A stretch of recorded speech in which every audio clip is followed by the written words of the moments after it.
बोलो संतोषी मैया की जय। आप सभी पर संतोषी माता की कृपा सदैव बनी रहे। शुक्रवार के दिन संतोषी माता की व्रत कथा जरूर सुननी चाहिए। एक गांव में एक बुढ़िया रहती थी जिसके 7 बेटे थे। 6 बेटे कमाने वाले थे लेकिन एक बेटा निकम्मा था। 6 बेटे कमाने वाले थे और एक बेटा निकम्मा था। बुढ़िया माँ 6 पुत्रों का जूठन 7वें पुत्र को दिया करती थी। 7वां पुत्र एक दिन अपनी पत्नी से बोला, देखो मेरी माता का मुझ पर कितना प्रेम है। वह बोली, क्यों नहीं, सबका जूठा बचा हुआ तुमको खिलाती है। तब वह बोला, जब तक आंखें से ना देख लूं मान नहीं सकता। पत्नी ने हंस कर कहा, देख लोगे तब तो मानोगे ना। फिर कुछ दिनों के बाद एक बड़ा त्योहार आया। घर में 7 तरह के भोजन और चूरमा के लड्डू बने। वह पत्नी की बात को जांचने के लिए सिर दर्द का बहाना बनाकर पतला कपड़ा ओढ़कर रसोई में जाकर सो गया और कपड़े में से जब देखता रहा 6 भाई भोजन करने आए। उसने देखा माँ ने उनके लिए सुंदर सुंदर आसन बिछाए, 7 तरह की रसोई परोसी और आग्रह करके उन्हें भोजन कराती रही। वह चुपचाप देखता रहा। 6 भाई भोजन करके उठ गए। तब माँ ने उनकी 5 थालियों में से लड्डुओं को टुकड़ों को उठाया और एक लड्डू बनाया। जूठन साफ करके माँ ने उसे पुकारा, उस बेटा, उठ बेटा, उठ बेटा। भाइयों ने भोजन कर लिया, तू भी उठकर भोजन कर ले। तब उसने कहा, माँ मुझे भोजन नहीं करना, मैं परदेश जा रहा हूँ। माता ने कहा, कल जाना हो तो आज ही चला जा। वह बोला, हाँ आज ही जा रहा हूँ। ऐसा कहकर वह घर से निकल गया। चलते समय उसे थी, वह वहां गया और जाकर बोला, तुम सुनो, मेरे पास तो कुछ नहीं है, ये अंगूठी है, यही ले लो, अपनी कोई निशानी मुझे दे दो। पत्नी बोली, मेरे पास क्या है, ये गोबर भरा हाथ है। ऐसा कहकर उसकी पत्नी ने पीठ पर गोबर के हाथ की थाप मार दी। तब वह चल पड़ा। चलते चलते दूर देश में पहुंच गया। वहां एक साहूकार की दुकान थी। वहां जाकर बोला, सेठ जी मुझे नौकरी पर रख लो। साहूकार को नौकर की सख्त जरूरत थी। साहूकार ने कहा, काम देखकर तनख्वाह मिलेगी। उसने कहा, सेठ जी जैसा आप ठीक समझें। अब उसे साहूकार के यहाँ नौकरी मिल गई।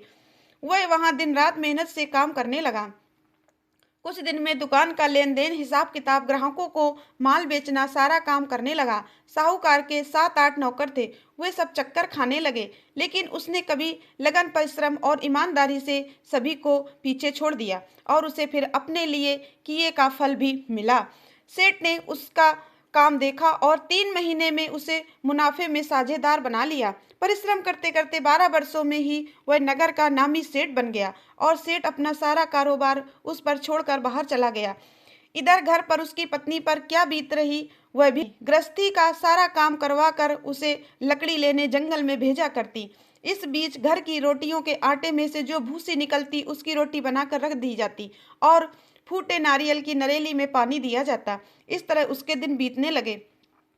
एक दिन जब वह जंगल में लकड़ी लेने जा रही थी, तब उसे रास्ते में बहुत सी स्त्रियां संतोषी माता का व्रत करती दिखाई दी। वह वहां खड़ी होकर पूछने लगी, बहनों ये तुम किस देवी देवता का व्रत कर रही हो और इसके करने से क्या फल मिलता है? इस व्रत के करने की क्या विधि है? यदि तुम अपने इस व्रत तुम्हारा बड़ा एहसान मानूंगी। उनमें से एक स्त्री बोली, सुनो, ये संतोषी माता का व्रत है। इसके करने से निर्धरता और दरिद्रता का नाश होता है, लक्ष्मी आती है, मन की चिंताएं दूर होती हैं, मन को प्रसन्नता और शांति मिलती है, निपुत्री को पुत्र मिलता है, पति बाहर गया हो तो शीघ्र लौट आता है, कुंवारी कन्या को मनपसंद वर मिलता है, चलता मुकदमा खत्म हो जाता है, गृह क्लेश की स्थिति खत्म होती है, घर में धन जमा हो, धन जायदाद का लाभ होता है और भी जो कुछ भी मन में हो सब कुछ संतोषी माता की कृपा से पूर्ण होता है। इसमें संदेह नहीं है। तब वह पूछने लगी, यह व्रत कैसे किया जाता है, यह भी बताओ तो बड़ी कृपा होगी। वह स्त्री कहने लगी, बहन बिना परेशानी श्रद्धा प्रेम से जितना भी बन सके प्रसाद लेना, 5.25 पैसे से 5.25 आने का या फिर इससे भी ज्यादा शक्ति भक्ति के अनुसार गुड़ और चना लेना और शुक्रवार को निराहार रहकर कथा कहना सुनना। इसके बीच में क्रम टूटना नहीं चाहिए। लगातार नियम का पालन करना। सुनने वाला कोई ना मिले तो घी का दीपक जलाकर उसके आगे जल से भरा हुआ पात्र रखकर कथा कहना, परंतु नियम नहीं टूटना चाहिए। जब तक कार्य सिद्ध न हो नियम पालन करना और कार्य सिद्ध हो जाने पर व्रत का उद्यापन करना।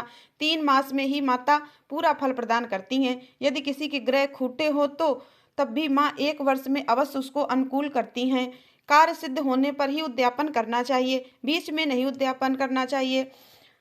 उद्यापन में 1.25 सेर आटे का खाजा और इसी अनुसार खीर और चने का साग बनाना, 60 बच्चों को भोजन कराना, जहाँ तक मिले देवर जेठ भाई बंधु या कुटुंब के लड़के लेना, ना मिले तो रिश्तेदारों और पड़ोसियों के लड़के बुलाना, उन्हें भोजन कराकर यथाशक्ति दक्षिणा देकर माता का नियम पूरा करना। ध्यान रखना उस दिन घर में कोई खटाई ना खाए। यह सुनकर वह वहां से चल पड़ी। रास्ते में लकड़ी के गट्ठर को उसने बेच दिया और उन पैसों से गुड़ चना लेकर माता के व्रत की तैयारी करी। आगे चली। रास्ते में संतोषी माता के मंदिर में जाकर वह माता के चरणों में लेट गई और विनती करने लगी, माँ, मैं दीन हूँ, मूर्ख हूँ, व्रत के कोई भी नियम नहीं जानती हूँ, मैं बहुत दुखी हूँ। हे माता, मेरा दुख दूर करो, मैं तुम्हारी शरण में हूँ। संतोषी माता को उस पर दया आ गई। एक शुक्रवार बीता कि दूसरे शुक्रवार को ही उसके पति का पत्र आया और तीसरे शुक्रवार को उसका भेजा हुआ पैसा भी आ गया। सब लोगों ने पूछा। अब तो यह देखकर जेठानी मुंह सिकोड़ने लगी। इतने दिनों बाद पैसा आया, इसमें क्या बड़ाई। लड़के ताने देने लगे। काफी चाची के पास तो पत्र आने लगे, रुपया आने लगा। अब तो चाची के खूब खातिर बढ़ेगी और अब तो चाची बुलाने से भी नहीं बोलेगी। बेचारी सरलता से कहती कि भैया, पत्र आए, रुपया आए तो हम सबके लिए ही तो अच्छा है। ऐसा कहकर आंखों में आंसू भरकर संतोषी माता के मंदिर में जाकर वह मातेश्वरी के चरणों में गिरकर रोने लगी। कहने लगी, माँ, मैंने तुमसे पैसा तो नहीं मांगा, मुझे पैसे से क्या काम, मुझे तो अपने सुहाग से काम है। माँ, मैं तो अपने स्वामी के दर्शन और सेवा मांगती हूँ। तब माता ने प्रसन्न होकर कहा कि जा बेटी, तेरा स्वामी भी जल्दी आ जाएगा। यह सुनकर खुशी से बावली होकर वह घर आकर काम करने लगी। अब संतोषी माता विचार करने लगी कि इस भोली भाली पुत्री से मैंने कह तो दिया कि तेरा पति शीघ्र आएगा, पर आएगा कहाँ से। वह तो इसे में भी याद नहीं करता। उसे इसकी याद दिलाने तो अब मुझे ही जाना पड़ेगा। संतोषी माता ने एक बुढ़िया के बेटे को स्वप्न में समझाया, पुत्र, तेरी पत्नी कष्ट उठा रही है। उल्टा उल्टा पुल्टा यह तो मुझे भी पता है, लेकिन क्या करूं, वहां कैसे जाऊं। परदेश की बात है, लेन देन का सारा हिसाब किताब है और कोई जाने का रास्ता भी नजर नहीं आता। आप ही कोई राय दिखाएं कि मैं वहां जा कैसे पाऊं। तब संतोषी माता कहने लगी, सवेरे नहा धोकर संतोषी माता का नाम ले, घी का दीपक जलाकर दंडवत कर और दुकान पर जाकर बैठना। देखते देखते ही तेरा लेन देन सब कुछ चूक जाएगा और जमा माल बिक जाएगा। साँझ होते धन का ढेर लग जाएगा। अब तो वह अगले दिन सुबह जल्दी उठा। उसने अपने मित्रों परिचितों से स्वप्न में माता द्वारा कही गई बात सुनाई। वे सब उसकी बात सुनकर खिल्ली उड़ाकर हंसने लगे। कहने लगे, कहीं कभी सपने में भी सपने की बात कहीं सच्ची होती है क्या। लेकिन उसमें एक बूढ़ा व्यक्ति बहुत समझदार था। बोला, देखो भाई, मेरी बात मानो, इस तरह सच या झूठ कहने के बदले देवता ने ऐसा कहा है वैसा ही करना, तेरा क्या जाता है। अब बूढ़े व्यक्ति की बात मानकर नहा धोकर उसने संतोषी माता को प्रणाम किया, फिर घी का दीपक जलाकर दुकान पर जा बैठा और जैसे संतोषी माता ने कहा वैसा ही हुआ। शाम तक धन का ढेर लग गया। वह हैरान हो गया। मन में संतोषी माता का नाम लेकर प्रसन्न होकर घर जाने के लिए गहने सामान खरीदने लगा। सब काम से निपट कर वह अपने घर को रवाना हुआ। उधर उसकी पत्नी जंगल में लकड़ी लेने गई। लौटते समय थक जाने के कारण वह संतोषी माता के मंदिर पर विश्राम कर बैठी। यह तो उसका रोज रुकने का स्थान था। तब धूल उड़ती देखकर उसने माता से पूछा, हे माते, यह धूल कैसे उड़ रही है। संतोषी माता ने कहा, पुत्री, यह देख, तेरा पति आ रहा है। अब तू ऐसा कर, लकड़ियों के 3 बोझ बना, एक नदी किनारे रख, दूसरा मेरे मंदिर पर और तीसरा अपने सिर पर रख। तेरे पति को लकड़ी का गट्ठर देखकर मोह पैदा होगा। वह यहाँ पर हाथ रुक सकेगा, नाश्ता पानी करेगा, माँ से मिलने जाएगा तो लकड़ी का गट्ठा उठा कर जाना और बीच चौक में गट्ठर डालकर 3 आवाजें जोर से लगाना, लो सासू जी, लकड़ी का गट्ठर लो, भूसी की रोटी दो, नारियल के खोपड़े में पानी दो और आज कौन मेहमान आया है। संतोषी माता की बात सुनकर वह बहुत अच्छा माँ कहकर प्रसन्न मन से लकड़ियों के 3 गट्ठर बना लाई। एक नदी के तट पर, दूसरा माता के मंदिर पर। इतने में ही मुसाफिर वहां पर पहुंचा। सूखी लकड़ी देखकर उसको इच्छा हुई कि अब यही पर विश्राम कर लें और भोजन बनाकर खा पीकर फिर गांव को चलें। इस प्रकार भोजन करके विश्राम करवा कर अपने गांव में आ गया। उसी समय बहू सिर पर लकड़ी का गट्ठर लिए आई। उसने गट्ठर को आंगन में डाला, जोर से 3 आवाजें लगाई, लो सासू जी, लकड़ी का गट्ठर लो, बासी रोटी दो, नारियल के खोपड़े में पानी दो, आज कौन मेहमान आया है। यह सुनकर सास ने अपने दिए हुए कष्टों को भुलाने के लिए कहा, बहू, तू ऐसा क्यों कह रही है, तेरा पति ही तो आया है। बैठ। मीठा भात खाकर कपड़े गहने पहन। पत्नी की आवाज़ सुनकर उसका पति बाहर आया। फिर उसके हाथ में पहनी अंगूठी देखकर और उसकी दशा देखकर वह व्याकुल हो गया। उसने माँ से पूछा, माँ यह कौन है? माँ बोली, बेटा ये तेरी ही तो पत्नी है। आज 12 वर्ष हो गए जब से तू गया, तब से सारे गांव में जानवर की तरह भटकती फिरती है। काम काज कुछ नहीं करती, 4 समय आकर खा जाती है। अब मुझे देखकर भूसी रोटी और नारियल के खोपड़े में पानी मांगती है। तब वह बोला, माँ मैंने इसे भी देखा है और तुम्हें भी। मुझे दूसरे घर की चाबी दो, मैं उसमें रहूंगा। माँ ने कहा, ठीक है बेटा, जैसी तेरी मर्जी। ऐसा कहकर माँ ने चाबी का गुच्छा बेटे के सामने रख दिया। उसने दूसरे घर को खोलकर सारा सामान जमाया। एक ही दिन में वहां राजा के महल जैसा ठाट बाट हो गया। अब क्या था, वह सुख भोगने लगी। अगला शुक्रवार उसने अपने पति से कहा कि सुनो, मुझे संतोषी माता को उद्यापन करना है। पति बोला, बहुत अच्छा, खुशी से कर लो। अब वह उद्यापन की तैयारी करने लगी। जेठ के लड़कों को भोजन के लिए कहने लगी। उन्होंने मंजूर किया, परंतु पीछे से जेठानी ने बच्चों को सिखला दिया। देख रहे, भोजन के समय सब लोग खटाई मांगना, जिससे उसका उद्यापन पूरा ना हो। अब लड़के भोजन करने आए। खीर पेट भर कर खाई, लेकिन माँ की बात याद आते ही उसने कहने लगे, चाची हमें कुछ खटाई खाने को दे दो, खीर खाना हमें बिल्कुल अच्छा नहीं लगता। और लड़के उठकर खड़े हुए। फिर बोले, पैसे लाओ। भोली भाली बहू कुछ भी नहीं जानती थी, उसने उन लड़कों को पैसे दे दिए। लड़कों ने बाजार जाकर उन पैसों से इमली खरीदी और खाई।